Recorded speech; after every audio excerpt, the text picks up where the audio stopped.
ጤና ይስጥልን የከበረ ሰላምታችን በመላው ዓለም ሆናችሁ ቃል ስፖርት ዩቲዩብ ቻናላችንን ለምትከታተሉ ውድ አድማጮቻችን ሁሉ ይድረስ ብለናል። ከእናንተ ከሆነው ቃል ስፖርት ዩቲዩብ ቻናል ለዚህም ሰዓት መርጠን ያሰናዳላችሁን ስፖርታዊ ጥንቅሮች እንደ ሁልጊዜው በቅደም ተከተል እያጋራናችሁ ቆይታ የምናደርግ ይሆናል። እስከ ፕሮግራማችን ፍጻሜ ዛሬም ቆዩ ብለናል።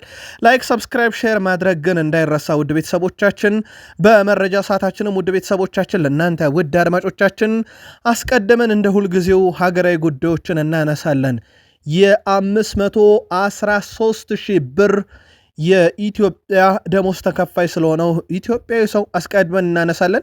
በሀገር ቤት ሰፊ መረጆችን ይዘናል። እንደ ሁልጊዜው አፍሪካዊ ጉዳዮችን ሳናነሳ ዛሬም አናልፍም። በአውሮፓ ትልቅ ክለቦች ዕለታዊና ወቅታዊ መረጃዎችን እናነሳለን። የባርሴሎና ቤት ሰፋ ያለ ቡድን ዜና እናነሳለን። ሪያል ማድሪድን እንደሚጠብቀው ሁኔታ አለ። በአውሮፓ ዙሪያ ተዘዋውረን ሌሎችንም ሊጎችና ልትሰሟቸው የሚገቡ ጉዳዮችን በአውሮፓ ዙሪያ ይዘንላችኋል።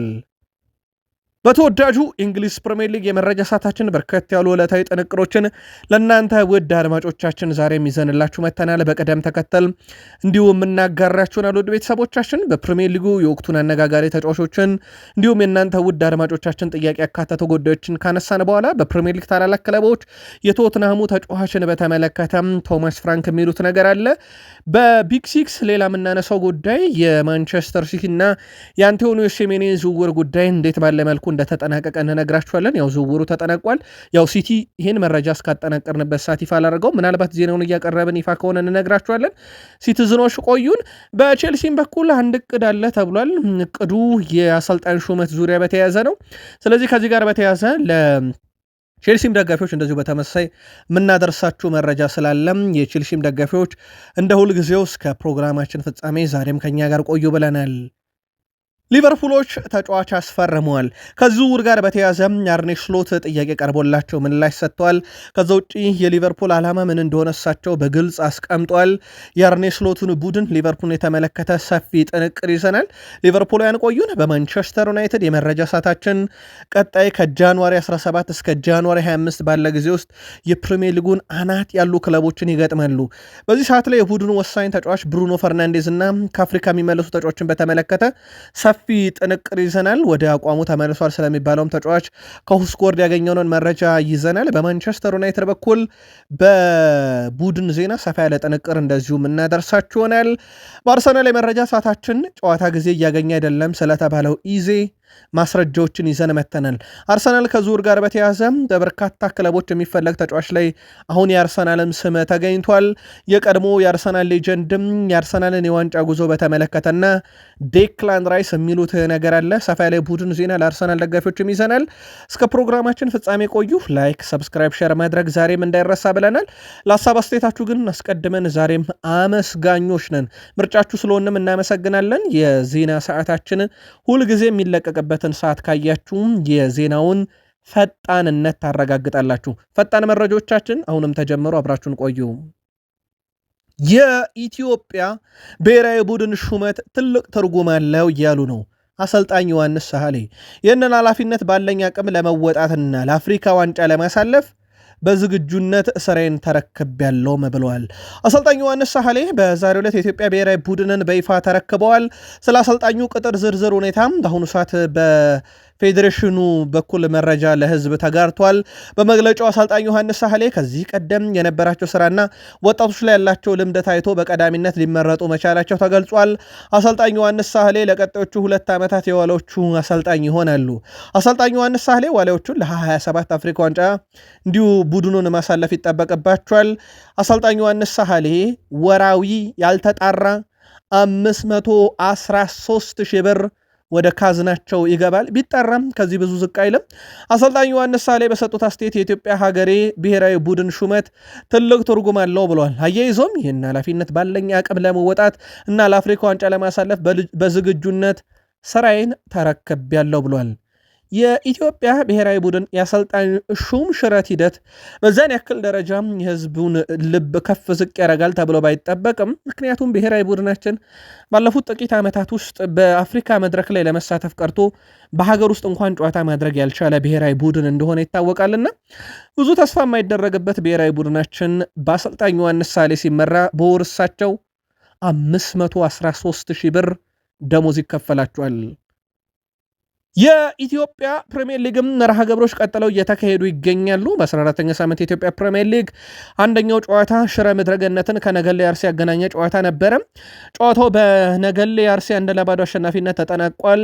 ከቤ ብዙነህ 12ኛው ደቂቃ ላይ ብቸኛዋን የጨዋታውን ግብ እንደዚሁም ከመረብ ጋር ማሳረፍ ችሏል። ውጤቱን ተከትሎ ነገሌ አርሲ ነጥቡ 25 ደረሰ።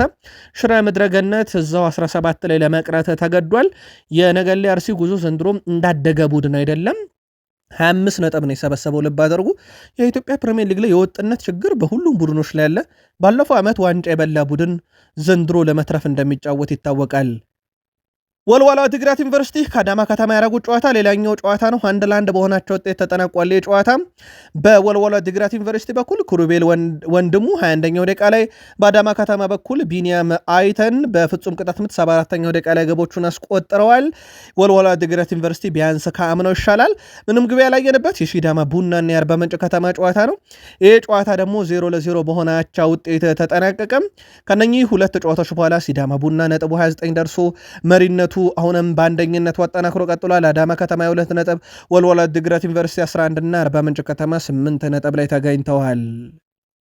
አፍሪካ ደርሰናል። ካሜሮን በሞሮኮ ተጫዋቾች ደረጃ ያለ አንድም ተጫዋች የላትም እያሉ ነው ዴቪድ ፓጉ። የካሜሮን ብሔራዊ ቡድን ዋና አሰልጣኝ ዴቪድ ፓጉም ቡድናቸው ተጋጣሚያቸው ሞሮኮ ጋር ሊወዳደር እንደማይችል ተናግሯል። ሞሮኮ ኮከቦች አሏት ያሉት አሰልጣኙ ሐኪሚ ፒኤስጂ ይጫወታል፣ የአፍሪካ ምርጡ ተጫዋች ነው፣ በዛ ደረጃ አንድም ካሜሮናዊ ተጫዋች በቡድን ውስጥ የለም ብሏል። እሳቸው አፕልና ብርቱካንን ማወዳደር አይቻልም ሲሉ በምሳሌ ያስረዱት አሰልጣኝ ዴቪድ ፓጉ እነሱን ለመፈተን እንሄዳለን ሲሉ ተደምጧል። የአሸናፊነት ቅድመ ግምቱ የሞሮኮ ነው፣ እኛ ካሜሮን ነች አንልም፣ በጣም ከባድ ጨዋታ ግን ይሆናል ብሏል። ምናልባት አሰልጣኝ ዴቪድ ፓጉ ሀገራቸው ካሜሮንን ወይም የሚያሰለጥኗት ካሜሮንን ከጫና እየተከላከሉ ይሆን? ጨዋታው ሲጀምር ከውጤቱ በኋላ ደግሞ የምንገመግመው ይሆናል። በአውሮፓ መረጃችን አንድ ጠቀስ አድርገን ያለፍነውን ቀደም ባለው መረጃችን ላይ ያነሳነውን አንድ ጉዳይ በዝርዝር እንመልከተው። ወጣቱ ላሚን ያማል በጣም አስደናቂ ጉዞ ላይ ይገኛል። ወደ ቤተሰቦቻችን ላሚን ያማል አሁን ባሉ የተጫዋች ዋጋ በተለይም በሲአይኤስ የክለቦችን ወቅታዊ ሀብት ደረጃ የተጫዋቾችን ወቅታዊ ብቃት አይቶ የዝውውር ሂሳባቸውን የሚተምነው ተቋም ላሚን ያማል 343 ሚሊዮን ዩሮ ማውጣት የሚችል የወቅቱ የዓለማችን ውዱ ተጫዋች ነው ብሎታል። ኤርሊንግ ብሮታላንድ የዓለማችን ውዱ ሁለተኛ፣ ኬሊያን ምባፔ የዓለማችን ውዱ ሶስተኛ፣ ጁድ ቤሊንግሃም የዓለማችን ውዱ አራተኛ ተጫዋች፣ ማይክል ኦሊሴ የባየር ሞኒኮ ተጫዋች ነው 5ኛ የዓለማችን ውድ ተጫዋች ብሎ ሲአይኤስ ዛሬ በፊት ገጹ ላይ ይዞት ወጥቷል። በዚህ በኩል ውድ ቤተሰቦቻችን ለእናንተ ግን በወቅታዊ ብቃት የዓለማችን ውድ መሆን ያለበት ማን ነው? ሲአይኤስ ግን ላሚን ያማል ውድ ነው ብሏል። ራፊኒያ ዘንድሮ በአስደናቂ ብቃቱ ላይ ተመልሷል። በተለይም ከጉዳት ከመጣ በኋላ በጣም አስደናቂ ጊዜን እያሳለፈ ነው። ባለፉት 16 ጨዋታ 9 ግብ 4 አሲስት፣ ባለፉት 16 ጨዋታ 15 የግብ አስተዋጽኦ አለው ራፊኒያ። ዘንድሮም ባርሴሎና በወሳኝ ሰዓት ከጉዳት ተመልሶለታል። በተለይም በወሳኝ የፉክክር ሰዓት ነው ከጉዳት የመጣው። በላሊጋው መሪ ናቸው፣ የሱፐር ኮፓ የፍጻሜ ተፋላሚ ናቸው፣ ኮፓ ዴላ ያሉበት፣ የአውሮፓ ሻምፒዮንስ ሊግ ደግሞ የዘንድሮ ህልማቸው እንደሆነ ይታወቃል። ቡድኑ እንደ ሁዋን ጋርሻ ያለ ጠንካራ ግብ ጠባቂ እንዳመጣም ይታወቃል። በተጫዋቹ በኩል 4 ተከታታይ ጨዋታ ግብ ያልተቆጠረበት በጣም አስደናቂ ነው። በእርግጥ ባርሴሎና አንድ ለየት ያለ ነገር እንንገራችሁ። ሊዮኔል አንድሬስ ሜሲ ካምፕኑ መጥቶ ከጎበኘ በኋላ ባርሴሎና ለ2 ወር ያህል ተጫውቶ ሽንፈት የሚባል ነገር አላስተናገደም። ምናልባት ግጥምጥሞች ወይንስ የሜሲ መምጣት? መልከታችሁ ነገሩን። ማድሪድ ደረስን። ሪያል ማድሪድ ሱፐር ኮፓን በሚያሳካ ከሆነ ዳኒ ካርቫሃል 28ኛ ዋንጫውን በክለብ ደረጃ ማንሳት ይችላል። እናም ከሉካ ሞድሪች እኩል መሆን ይችላል። አሁን የሉካ ሞድሪች ነው ቁጥሩ በሪያል ማድሪድ የዋንጫ ብዛት 28፣ ዳኒ ካርቫሃል 27 አለው። እንዳጠቃላይ የሱፐር ኮፓውንም ይሁን ተጨማሪ አንድ ዋንጫ ማግኘት ከቻለ በሪያል ማድሪድ መለያም ዳኒ ካርቫሃል በዚህ ዓመት የመጨረሻው ነው ተብሎ ይጠበቃል። የሳውዲ የካታር ክለቦች በትልቁ እየፈለጉት እንደሆነ ይታወቃል ይህን ተጫዋችና ሪያል ማድሪድ እንግዲህ ቀጣይ የሱፐር ካፕ አንድ ላሊያም ካልተገኘ በዚህ መንገድ ደግሞ የስፔን ኮፓ ዴላሬ ከተሳካላቸው ደግሞ እንደ ላሊጋ ያለ ዋንጫ በአውሮፓ ሻምፒዮንስ ሊግን ብቻ አንድ ዋንጫ ካሳኩ በጣም አስደናቂ የሆነ የማድሪድ ጉዞ ይኖረዋል ማለት ነው። ልክ እንደ ሉካ ሞድሪች ጣሊያን ደርሰናል። ወደ ቤተሰቦቻችን የጣሊያን ሴሪኤ የዘንድሮ ፉክክር ለየት ያለ ነው። ዋንጫውን ለመውሰድም ላለመውረድ የሚደረገው ትግል ዘንድሮ ትንቅንቅ ይበዛዋል። ፉክክሩ ጠንከር ያለ ነው። በዚህ መሰረት ውድ ቤተሰቦቻችን የፈረንጆቹ የ2025 የመጨረሻ ወር ማለትም የዲሴምበር ወር የጣሊያን ሴሪኤ የወሩ ምርጥ 6 እጩዎች ይፋ ተደርገዋል። የፊት መስመር አጥቂው ሆይሉንድ ተመርጧል። ናፖሊ የሚገኝ በጣም አስደናቂ ተጫዋች ነው። ላውታሮ ማርቲኔዝ ተመርጧል። ፑሊሲች በጣም አስደናቂ ውድድር ዓመት እያሳለፈ ነው። ይሄም ስካማካ፣ ቭላሲች እና እንደዚሁም ኬንን ያልዲዝ 6ቱ በጣሊያን ሴሪም የዲሴምበር 2025 የፈረንጆች የመጨረሻ ወር የወሩ ምርጥ ተጫዋች ሆነው ቀርበዋል። ምናልባት ለጣሊያን ሴሪ ቀረብ የሆናችሁና በየዕለቱ የቃል ስፖርት ዩቲዩብ ቻናል ዜናን የምትከታተሉ በወሩ ለእናንተ ምርጥ ማን ነበር መርጣችሁ ላኩልን።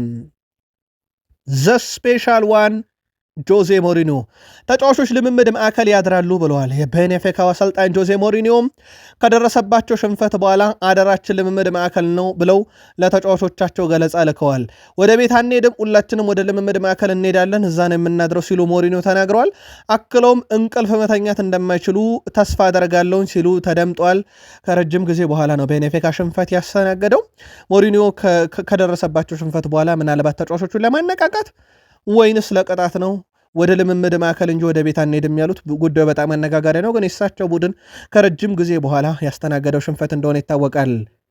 ውድ የቃል ስፖርት ዩቲዩብ ቻናል ቤተሰቦቻችን ከእናንተ ከሆነው ቃል ስፖርት ዩቲዩብ ቻናል ለዚህ ሰዓት መርጠን ያሰናዳላችሁን ስፖርታዊ ጥንቅር በቅደም ተከተል እያጋራናችሁ እንገኛለን። ከተወዳጁ የእንግሊዝ ፕሪሚየር ሊግ ብቻ ወዳገኘነው የዕለቱ ጥንቅር እንሻገር። እናንተ ደግሞ ላይክ፣ ሰብስክራይብ እና ሼር እያረጋችሁን እስከ ፕሮግራማችን ፍጻሜ ቆዩ ብለናል። የእንግሊዝ ፕሪሚየር ሊግ የ2025/26 የውድድር ዘመን የታህሳስ ወር ወይም በፈረንጆቹ የ2025 የተጠናቀቀው የመጨረሻው የዲሴምበር ወር የወሩ ምርጥ አሰልጣኝ እጩ 4 ቀርበዋል። በዚህ መሰረት አሰልጣኝ ማይክል አርቴታም ከአርሰናል ቀርበዋል።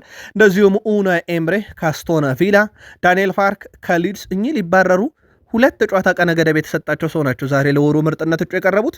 ሌላኛው የማንቸስተር ሲቲ አለቃ ጆሴፍ ፔፕ ጋርዲዮላ ናቸው።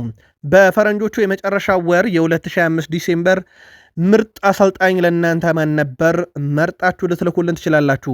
ቀደም ባለው ስፖርታዊ ጥንቅራችን የዲሴምበር ወር የእንግሊዝ ፕሪሚየር ሊግ የወሩ ምርጥ ተጫዋችን ነግረናችሁ ምረጡ ብለን በርካቶችም ልካችሁልናል። ምናልባት መረጃችንን ላልተከታተላችሁ በዚህኛው ቻናላችን ለማስታወስ ያክል ዶሚኒክ ካልቨርት ሌዊን ከሊድስ፣ ሪያን ሼርኪም ከማንቸስተር ሲቲ፣ ሁጎ ኤኬቴኬ ከሊቨርፑል፣ ፊል ፎደን ከማንቸስተር ሲቲ፣ ኤርሊንግ ብሮታላንድ ከማንቸስተር ሲቲ፣ ሞርጋን ሮጀርስ ካስቶን ቪላ፣ ኦሊ ዋትኪንስ ካስቶን ቪላ እና ሃሪ ዊልሰን ከፉላም ተመርጧል። ሲቲ 3 እጮችን፣ አስቶን ቪላ 2 እጮችን፣ ሊድስ፣ ሊቨርፑል እና ፉላም አንዳንድ እጮችን አቅርበዋል። ምርጫችሁን ላኩልን።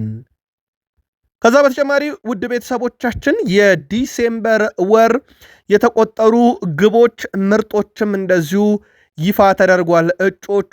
በዚህ መሰረት በፈረንጆች 2025 የዲሴምበር ወር የወሩ ምርጥ ግብ ተመርጡ ዘንድ ብለው 8 ግቦች ተመርጠዋል። ፊል ፎደን ፉልሃም ላይ ያስቆጠራት ግብ፣ ብሩኖ ጉማሬሽ በርን ላይ ያስቆጠራት ግብ፣ ሃሪ ዊልሰን ክሪስታል ፓላስ ላይ ያስቆጠራት ግብ፣ ኢብራሂም ሳንጋሬ ቶትናም ላይ ያስቆጠራት ግብ፣ ብሩኖ ፈርናንዴዝ በርነማውዝ ላይ ያስቆጠራት ግብ፣ ሞርጋን ሮጀርስ ማንቸስተር ዩናይትድ ላይ ያስቆጠራት ግብ፣ ፓትሪክ ዶርጉ ኒካስል ላይ ያስቆጠራት ግብ አሊያም ዶሚኒክ ካልቨርት ሊዊን ሰንደርላንድ ላይ ያስቆጠራት ግብ። ከነኚህ ግቦች ውስጥ ለእናንተ በወሩ ያያችሁት በጣም ምርጡ ግብ የትኛው ነው? በሀሳብ መስጫ ሳጥናችን ላይ ጻፉልን። ሌላው በተወዳጁ የእንግሊዝ ፕሪሚየር ሊግ በዲሴምበር ወር የተሞከሩ ሙከራዎችን በማዳን ረገድ 6 አጋጣሚዎች ተመርጠዋል። በዚህ መሰረት ዳቪድ ራያ ብሬንትፎርድ ተጫዋች ሞክሮ ያዳነው፣ ዲን ሄንደርሰን የክሪስታል ፓላሱ ግብ ጠባቂ ከበርንሌ ጋር ያዳናት ኳስ፣ ኤሜናኖ ማርቲኔስ ከአርሰናል ጋር ሲጫወቱ ያዳናት ኳስ፣ ዲን ሄንደርሰን በድጋሜ ከሊድስ ጋር ሲጫወቱ ያዳናት ኳስ፣ በድጋሜ ዳቪድ ራያ ከብራይተን ጋር ሲጫወቱ ያዳናት ኳስ፣ ሴን ላመንስ የዩናይትዱ ግብ ጠባቂ ከወልቭስ ጋር ሲጫወቱ ያዳናት ኳስ። እነኚህ እጩ ሆነዋል። ስለዚህ ዳቪድ ራያ እና ዲን ሄንደርሰን በሁለት ጨዋታ ላይ ያዳኗቸው ኳሶች እጩ ሆነው ቀርበዋል። ሴን ላመንስ እና ኤሜናኖ ማርቲኔዝ ብቻ ነው አንዳንድ የተመረጡት በእጩ ደረጃ። ከዚህ ውስጥም የእናንተን የወሩ ምርጥ ኳስ የማዳን ሂደት በየትኛው ግብ ጠባቂ ኔዳ ነው በዲሴምበር ወር መርጣችሁ ልታጋሩን ትችላላችሁ። የበርካቶች ጥያቄ ነው። ኢገር ቲያጎ የሚባል ተጫዋች ዘንድሮ ስሙ ገኗል። ኬት የመጣ ተጫዋች ነው ይላሉ በርካቶች። ነገር ግን ይሄ አምናም በብሬንትፎርድ ቤት የነበረ 169 ደቂቃዎችን በብሬንትፎርድ ተጫውቶ በጉልበት ጉዳት ምክንያት ለረጅም ጊዜ ጉዳት ላይ ቆየ። ዘንድሮ ታዲያ ከጉዳት ነፃ ሆኖ 17 ግቦችን በ22 ጨዋታ ለብሬንትፎርድ ያበረከተ ምናልባትም ቀጣይ ለብራዚል ብሔራዊ ቡድን የካርሎ አንቸሎቲን ልብ ያሸፍቶ እንዲጠሩት የሚያስችል አይነት ብቃት ያሳየ ድንቅ የሚባል ጊዜን ያሳለፈ ነው። በነገራችን ላይ በአንድ ሲዝን በተወዳጁ የእንግሊዝ ፕሪሚየር ሊግ 16 ግቦችን ያስቆጠረ የመጀመሪያው ብራዚላዊ ተጫዋች ሆኗል። ከነ ማቲያስ ኩኛ ከነ ሮቤርቶ ፌርሚኒዮም ልቆ እንደማለት ነው። ወደ ቤተሰቦቻችን አሁን በእጁ አስገብቶታል። አሁን በብራዚል ብሔራዊ ቡድኑ ስለመጠራቱ ምንም ጥርጥር የለውም። ብሬንትፎርድ እንደ ብሪያን ቤሞን ያለ ተጫዋች በዩናይትድ ቢነጠቅ፣ እንደ ዮዋን ዊሳን ያለ ተጫዋች በኒካስል ቢነጠቅ፣ አሰልጣኙን ራሱ ቶማስ ፍራንክን በቶትናም ቢነጠቅም እነ ኢገር ቲያጎ ግን ቡድኑን ቀጥ አድርገው ይዘውታል። ሌላ ተጫዋች እናንሳ። ሃሪ ዊልሰን በፉልሃም ቤት ዘንድሮ በጣም አስደናቂ ጊዜን እያሳለፈ ይገኛል። ግቡም የወሩ ምርጥም እጩ ሆኖ እንደቀረበለት ይታወቃል። ሃሪ ዊልሰን በዘንድሮ የውድድር ዓመት ብዙ እየተነገረለት ያልሆነ ግን በጣም አስደናቂ የፉልሃም ተጫዋች ሆኖ ተመልክተነዋል። ይህ ተጫዋች በ19 ያለፉት ጨዋታ 7 ግብ 4 አሲስት፣ ባለፉት 19 ጨዋታ 11 የግብ አስተዋጽኦ ለፉልሃም ማበረከት ችሏል። ድንቅ የሚባል ጊዜን እያሳለፈ ነው። ከሳምንት በግብ ተሳትፎ በፉልሃም ቤት የምንመለከታቸው ተጫዋቾች ውስጥ ይጠቀሳል። የኡናይ ኤምሬው ቡድን አስቶን ቪላ የ16 ዓመቱን ባለተሰጥኦ ብሪያን ማጆን ከሜድስ በ12 ሚሊዮን ዩሮ ለማስፈረም ከስምነት መድረሳቸው ይፋ ተደርጓል። አውሮፓ ውስጥ ካሉ ወጣትና በጣም አስደናቂ ተጫዋቾች ውስጥ ይጠቀሳል። የ5 ዓመት ኮንትራት ይፈርማል። የሕክምና ምርመራውን በቀጣይ ቀናት ያደርጋል። ኡናይ ኤምሬም የወደፊታቸውን እንዳገኙ እንደዚሁ ይፋ አድርጓል። በጣም ገና ወጣት የሚባል አስደናቂ አጥቂ በቀጣይ በፉላም ይጫወታል። ቶማስ ፍራንክ ኩዱስ ባጋጠመው ጉዳት ምክንያት እስከ መጋቢት አጋማሽ ድረስ ከሜዳ እንደሚርቅ አሰልጣኝ ቶማስ ፍራንክ አረጋግጧል። ስለዚህ ተጫዋቹን ጥቂት ጨዋታ ብቻ እንደሚያገኙት አረጋግጧል። ፉልሃም በአስገዳጅ ሁኔታ ወደ ዝውውር ገበያው መግባቱ አይቀርም። በዛ ላይ ደግሞ ምናልባትም የብሪያን ጆንሰንን ዝውውር ቸኩሎ ባይፈጽሙ ኖሮ የማይፈቅዱት ዝውውር ይሆን ነበረ። አሁን እሱ በክሪስታል ፓላስ ይገኛል። ጨዋታን ማድረግ መጀመሩ ይታወቃል። እናም ቶትናሞች በኩዱስ ምክንያት ወደ ዝውውር ገበያው እንደሚወጡ ይጠበቃል።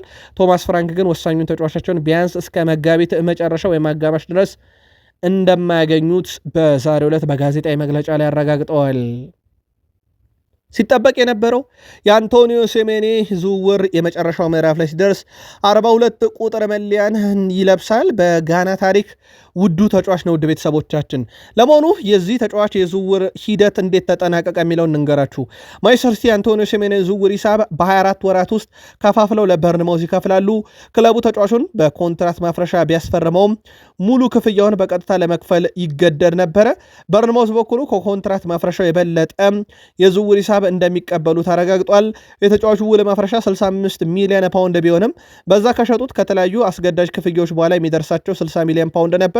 በአዲሱ ስምነት ከተጨማሪ ክፍያ ጋር 65 ሚሊዮን ፓውንድ እና ከወደፊት ሽያጭ 10 በመቶ ድርሻ በርንማውዝ ከአንቶኒዮ ሴሜኔ ዝውውር ከሲቲ ይቀበላል።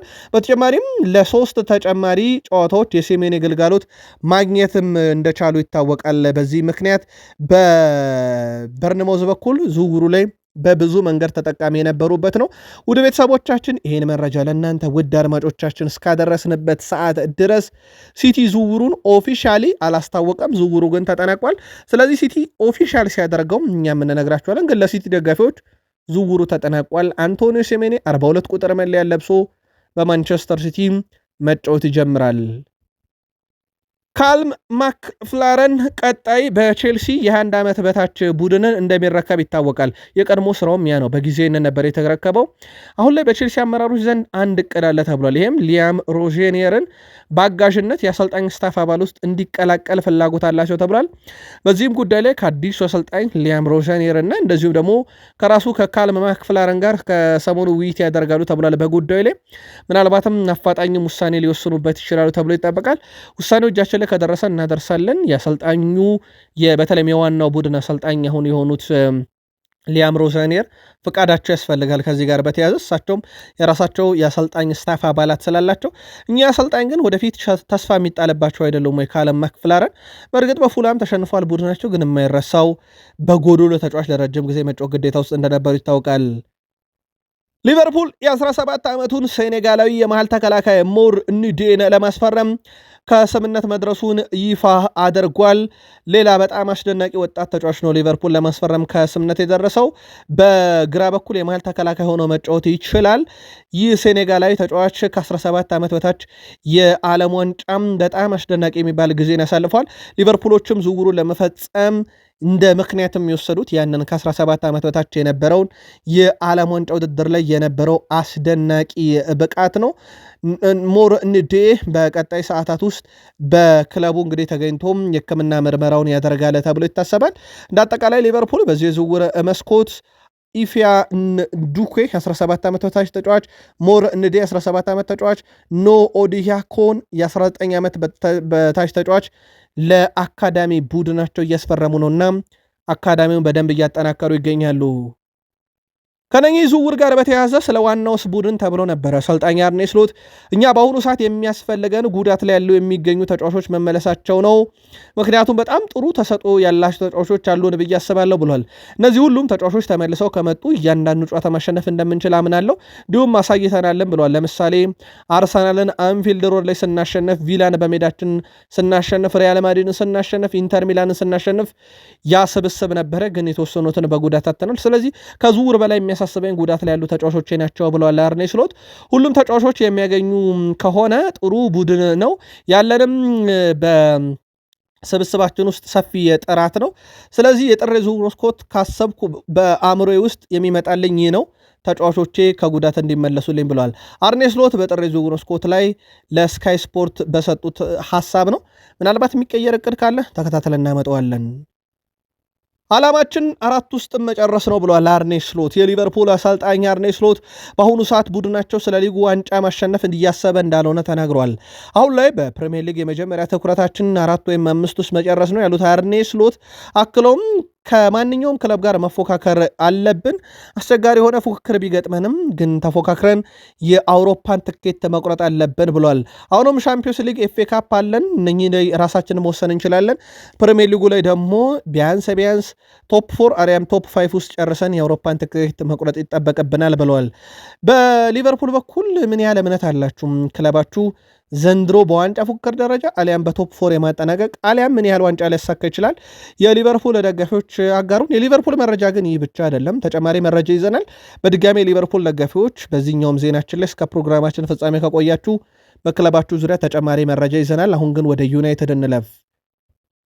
ማንቸስተር ዩናይትድ በፕሪሚየር ሊግ ልክ ጃንዋሪ 17 ኦልድ ትራፎርድ ላይ የማንቹሪያን ደርቢ ጨዋታ ይጠብቀዋል። ከዛችን ጨዋታ ከተጫወተ በኋላ በሳምንቱ ጃንዋሪ 25 ላይ አርሰናልን ኤምሬትስ ላይ ሄዶ ይገጥማልና ዩናይትድ በተከታታይ ጨዋታ የፕሪሚየር ሊጉ አናት ላይ ያሉ 2 ክለቦችን የመግጠም ግዴታ ይጠብቀዋል። በተለይም ከኤፍኤ ካፑ የብራይተን ኤንድ ሆቭ አልቢየን ጨዋታ በኋላ ማለት ነው። ውድ ቤተሰቦቻችን በእርግጥ ቡድኑ አሁን ከጉዳት እየተመለሱለት ነው። በአፍሪካ ዋንጫ የሚመለሱ ተጫዋቾች ይጠበቃሉ። ከጉዳት የተመለሰው ብሩኖ የፕሪሚየር ሊጉ 8ኛ አሲስቱን በዚህ ሳምንት ለቤንያሚን ሼሽኮ እንዳደረገ ይታወቃል። ራያን ቸርኪ በ7 ይከተሏል። ጃክ ግሪሊሽ 6 አለው። ብሩኖ ፈርናንዴዝ እንዲህ አይነት ቁጥር ብቻ አይደለም ያለው። ብሩኖ ፈርናንዴዝ በዚህ ውድድር ዘመን በፕሪሚየር ሊጉም በርካታ ሙከራ ሊሆኑ የሚችሉ ኳሶችን አመቻችቷል። 114 በርካታ የግብ ዕድሎችን ፈጥሯል። አንደኛ ነው 56። በ18 ቁልፍ ኳሶችን በማቀበልም አንደኛ ነው። 8 አሲስቶችን በማበርከት አንደኛ ነው።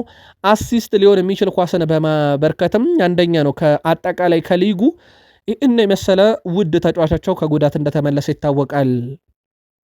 በብሩኖ ጉዳይ ላይ 100 ሚሊዮን ፓውንድ እና ለብሩኖ ፈርናንዴስ ሳምንታዊ 600,000 ፓውንድ ደሞዝ ሊከፍል እቅድ የነበረው አልሂላል በጥር ከተሳካ ሙከራ ያደርጋል ቢባልም፣ ነገር ግን ወደ ቤተሰቦቻችን በማንቸስተር ዩናይትድ በኩል አይደለም ብሩኖ ፈርናንዴዝን እንደ ማኑኤል ኡጋርቴ ያለን ተጫዋች እንኳን በጥር ለመሸጥ እስካሁን እንዳልወሰነ ይታወቃል።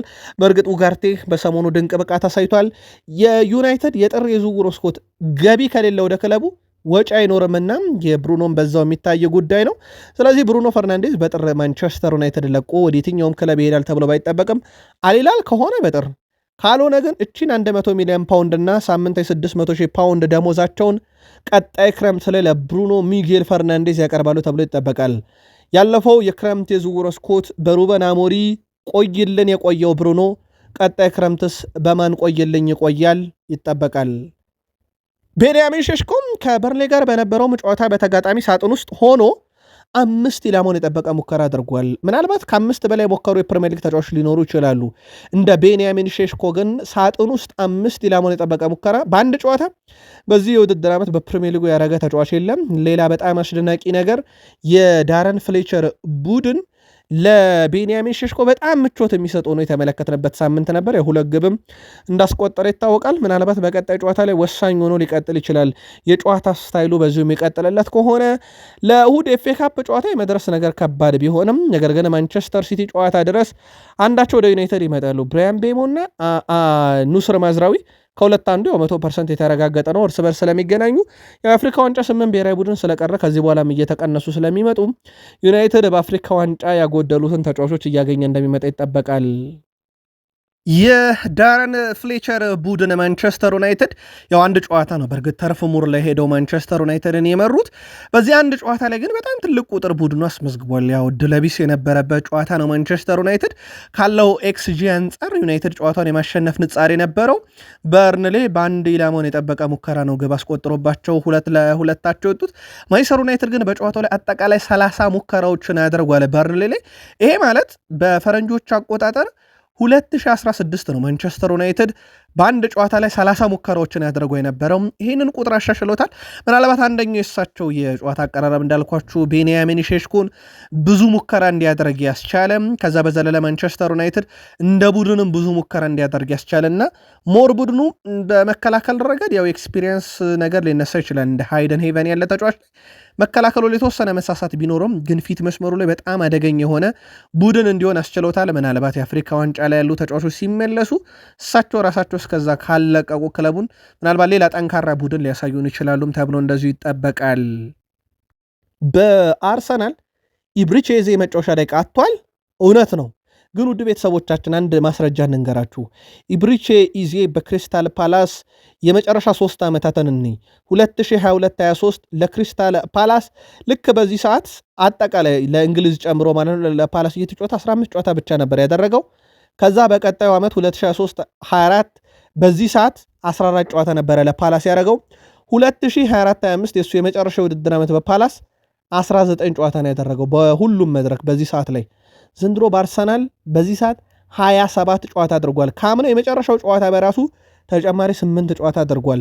ከሰሞኑ አሰልጣኝ ማይክል አርቴታ እንደ መከራከሪያ ያነሱት ኢዜ ጨዋታም ደቂቃ አንሶት ወይም ብዙ ጨዋታዎች እየተጫወተ አይደለም፣ ግን የተጫወተው የጨዋታ ብዛት ለሱ ያልተለመደ ነበር ማለታቸው ሲታወቅ፣ በቅርቡ ሌላኛውን ምርጡን ኢዜ ታዩታላችሁም ሲሉ ተደምጠዋል።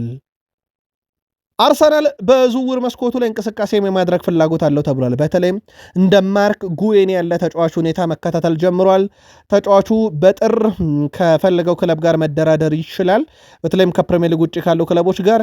ነገር ግን ከፕሪሚየር ሊግ ውጭ ካሉ ክለቦች ጋር ምርጫው ካልሆነና በፕሪሚየር ሊግ መቆየት ከፈለገ እንግዲህ ወኪሉ ጋር ድርድር ማድረግ ይችላሉ ክለቦችና ክለቦች ወኪሉን ያሳመነ ክለብ ሊወስደው ይችላል። በጥርም በነገራችን ላይ ክሪስታል ፓላስ ለሽያጭ ስለሚያቀርበው መደራደር ይችላል። ክሪስታል ፓላስ ስለሚፈቅድለት ፓላስ የመጀመሪያ ቀዳቸው ኮንትራት ማራዘም እንዳልተሳካ ይታወቃል። አርሰናል እንግዲህ ሌላኛው ክለብ ሆኗል። ሊቨርፑል በዚህ ሁኔታ አለ። ሲቲ በአንገብጋቢ ሁኔታ ይፈልገዋል ተጫዋቹን ከገጠመ ወቅታዊ ጉዳት ምክንያት። ባርሴሎና፣ ሪያል ማድሪድ ስማቸው ይካትታል። ግን አብዛኞቹ ክለቦች ቀጣይ በነፃ የሚለቀውን ተጫዋች ጥር ላይ ገንዘብ መክፈል አይፈልጉም። አርሰናልስ በምን አይነት መንገድ ወደ ፉክክሩ ይገባል የሚለው ደግሞ በቀጣይ ይጠበቃል። የቀድሞ የአርሰናል ሌጀንድ የሆነው ፖል ሜርሰን አርሰናል የፕሪሚየር ሊጉን ዋንጫ ለማሸነፍ በሚያደርገው ትልቅ ጉዞ ውስጥ አንዳንድ ነገሮች አሉ ብሏል። የመጀመሪያ ያነሱት ስለ ቪክተር ዮኬሬሽ ነው። ፖል ሜርሰን ቪክተር ዮኬሬሽ ተፈጥሯዊ ጎል አስቆጣሪ አይደለም ብሏል። ሜርሰን ዮኬሬሽ ወደ ክለቡ የመጣው ያንን ቦታ ለመሙላት ቢሆንም ተፈጥሯዊ ግብ አስቆጣሪ ግን አይደለም ብሏል። ዮኬሬሽ ኳስን በቀላሉ መታ የሚያደርግ ወይም ብዙ ግቦችን በተከታታይ የሚያስቆጠር ተጫዋች እንዳልሆነ በፕሪሚየር ሊጉ አይተናል ያለው ፖል ሜርሰን የውድድር ዘመኑ መጨረሻ እየተቃ እየተቃረበና ጨዋታዎች በጣም ውጥረት የሚበዛባቸው ጊዜ ነው። አርሰናል ምንም ከሌለ ነገር አንድ ነገር የሚፈጥር ተጫዋች የሚያስፈልገው በዚህ ሰዓት ነው። ዮኬሬሽ ከምንም ነገር ግብ የሚያስቆጠር ተጫዋች አይደለም፣ ያ ስጋቴ ነው ብሏል። ሜርሰን ስለ ካይ ሃቨርዝም ይናገራል። ምርጫው ሃቨርዝ ነው ሜርሰን። ሚኬል አርቴታም ካይ ሃቨርዝ ከጉዳት ሙሉ በሙሉ ሲመለስ ከዮኬሬስ ቀድሞ በአጥቂ ቦታ ላይ ሊመርጠው እንደሚችል ጠቁሟል። ሃቨርዝ ይመረጣል ያለው እሱ እንደ ጋብርኤል ጀሱስም ያለ በጣም ተፈጥሮ ያጥቂ ያለ ብሏል። ባጭሩ ፖል ሜርሰን አርሰናል አሁን ባለው ዮኬሬሽ ጎል የማስቆጠር ፍጥነት ዋንጫ ይበላል ከማለት ይልቅ ከካይ ሃቨርዝ እና ከጋብርኤል ጀሱስ በጣም የተሻለ ግልጋሎት በግብ በኩል ሊያገኝ ይችላል ብሏል። የመድፈኞቹ ቁልፍ ተጫዋች ዴክላን ራይስ ሐሳቡን አጋርቷል። ትልቅ ጨዋታዎች ናቸው ከፊታችን ያሉት። እናም በኤምሬትስ ስቴዲየም ደግሞ በምርጥ ቁመና መሆን ሁል ጊዜም ያስፈልጋል። በሜዳችን መሸነፍ የለብንም። ወደ ሜዳ ገብተን ጨዋታን ለማሸነፍ ያለን ሁሉ መስጠት ይጠበቅብናል ብለዋል ዴክላን ራይስ። እዚህ ደረጃ ላይ ያለነው ምርጥ ተጫዋቾች፣ አሰልጣኝና የአሰልጣኝ ትዕዛዝ የሚፈጽም ጥሩ ቡድን ስላለን ነው የሚለው ዴክላን ራይስ በኤምሬትስ ሽንፈት ማስወገድ ይጠበቅብናል ብለዋል። ያለፉት 7 ተከታታይ ጨዋታ ኤምሬትስ ላይ አርሰናል አልተሸነፈም። ባለፉት 2 ተከታታይ የውድድር ዓመታት የወቅቱን የፕሪሚየር ሊግ ሻምፒዮን ቡድን በኤምሬትስ ጨዋታ ማሸነፍ ችሏል። ሊቨርፑል ባለፉት 3 ተከታታይ ኤምሬትስ ጨዋታ ባደረጓቸው የፕሪሚየር ሊግ ጨዋታ ማሸነፍ አልቻሉም። 2 ጊዜ ሽንፈት አስተናግዶ አንዳቸው ወጥቷል። ቡካዮ ሳካ በኤምሬትስ ከሊቨርፑል ጋር ባደረጋቸው 3 ተከታታይ ፕሪሚየር ሊግ ጨዋታ ግብ ማስቆጠር ችሏል። ጋብሪኤል ማርቲኔሊ ከሊቨርፑል ጋር ባደረጋቸው ያለፉት 7 የሊግ ጨዋታ 6 የግብ ተሳትፎች ማድረግ ችሏል። 4 ግብና 2 አሲስቶችን በዚህ ሲዝን በየሜዳ ክፍሉ ከፍተኛ ሬቲንግ የወሰዱ የሊቨርፑልና የአርሰናል ተጫዋቾችን በተመለከተም ሁስኮርድ ቀጣዩን ደረጃ አስቀምጧል። 2025-26 የውድድር ዓመት በየሜዳ ክፍሉ ምርጥ የነበሩ የሊቨርፑልና የአርሰናል ተጫዋቾች ብሎ ዳቪድ ራያ ግብ ጠባቂ ምርጡ፣ በመከላከል ማጋሌሽ ከአርሰናል፣ ቫንዳይክ ከሊቨርፑል መሃል ላይ ግራውን ለሪካርዶ ካላፊዮሪ፣ ቀኙን መከላከል ለቲምበር፣ 6 ቁጥር ቦታ ሪያን ግራቨንበርክ ከሊቨርፑል፣ በ6 ቁጥር ቦታ የአማካኝ ክፍሉ ላይ ደግሞ የአጥቂ አማካይ ላይ ዶሚኒክ ሴቦስ ላይ ከሊቨርፑል፣ ዴክላን ራይስ ከአርሰናል፣ የፊት መስመር 3 አጥቂዎች ኤኬቴኬ 9 ቁጥር ከሊቨርፑል እንዲሁም ቀኙን ለቡካዮ ሳካ ከአርሰናል እና ግራውን ለትሮሳር ሰጥቷል። ይሄ በአጠቃላይ በ2025-26 የውድድር ዓመት በነበረ ብቃት ከሁለቱ የተመረጡ ናቸው። የጎደለ ካለ ጻፉልን። አርሰናል በሲቲ ከተሸነፈ 1057 ቀን ተቆጠረ። በቼልሲ ከተሸነፈ 1599 ቀን ተቆጠረ። በዩናይትድ ከተሸነፈ 2943 ቀን ተቆጠረ። በቶትናም ከተሸነፈ 5527 ቀን ተቆጠረ። አርሰናልን ማሸነፍ ለነኚህ ቢግ ሲክስ ክለቦች በጣም የፈተነ ነገር ሆኗል። ስለዚህ አርሰናልን በኤምሬትስ ስቴዲየም ለነኚህ ክለቦች ለመርታት ይሄ ሁሉ ቀናትን ፈጅቶባቸዋል። ኤምሬትስ ላይ ውድ ቤተሰቦቻችን ይሄ አርሰናልን በመርታት እንጂ በሌሎች ሜዳ ክፍል ላይ በሌሎች ሜዳ ላይ ወይም በሜዳቸው ሲያገኟቸው አይደለም። ኤምሬትስ ላይ ነው። የሊቨርፑልን ከጨዋታው በኋላ እናነሳለን። የአርሰናልና የሊቨርፑል ጨዋታ ለአርሰናል ቅድመ ግምት 62 በመቶ፣ ለሊቨርፑል 18 በመቶ፣ 20 በመቶ አቸው ይወጣሉ ብሎ ኦፕታ ቅድመ ግምቱን አስቀምጧል። ውድ የቃል ስፖርት ዩቲዩብ ቻናል ቤተሰቦቻችን ይህን ዜና ከሊቨርፑልና አርሰናል ጨዋታ በፊት ከሰማችሁ ቅድመ ግምት፣ ከጨዋታው በኋላ ከሰማችሁ ደግሞ ውጤቱን ጻፉልን። እኛ በቀጣይ መረጃ እንመለስ። ሰናይ ምሽት።